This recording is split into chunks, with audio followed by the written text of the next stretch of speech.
ભારત જોડે વાત કરીએ તો ભારત જોડે કયા કયા ટેન્ક્સ ખાસ કરીને જોવા મળે, બધાને આપણે થોડીક ડિટેલ્સ મેળવીશું, ડિટેલમાં પણ જોઈશું. T-90 is known as Bhishma tank તરીકે ઓળખાય છે. આની જો વાત કરીએ તો સર આ રશિયન ટેન્ક છે, રશિયા દ્વારા બનાયેલું આ ટેન્ક છે T-90 ભીષ્મ. આને આપણે હવે લાયસન્સ કર્યું છે અને ભારતની અંદર આપણે આને એક્ટિવલી ઉપયોગમાં લઈએ છીએ. તો સર આ એક્ટિવ જોવા મળે છે. આપણે કહ્યું તો કે sir main battle tank Bhishma tank.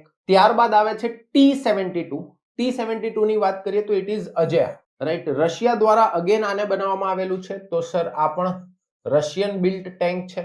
આપણે આને મોડિફાઈ કરીને ઘણા લાંબા સમય સુધી વાપર્યું, પણ હવે ધીમે ધીમે આપણે આને ફેઝિંગ આઉટ કરીએ છીએ, આને હવે કાઢતા જઈએ છીએ. એટલે T-72 ને આપણે રિટાયર કરતા જઈએ છીએ અને T-72 ના સ્થાને અર્જુના ટેન્ક અને ઇવન T-90 ટેન્કને આપણે સામેલ કરતા જઈએ. વધારે કરીને આપણે T-72 ને રિપ્લેસ કરવા માટે અર્જુન MBT જ ઉપયોગમાં લેવાનો પ્લાન છે.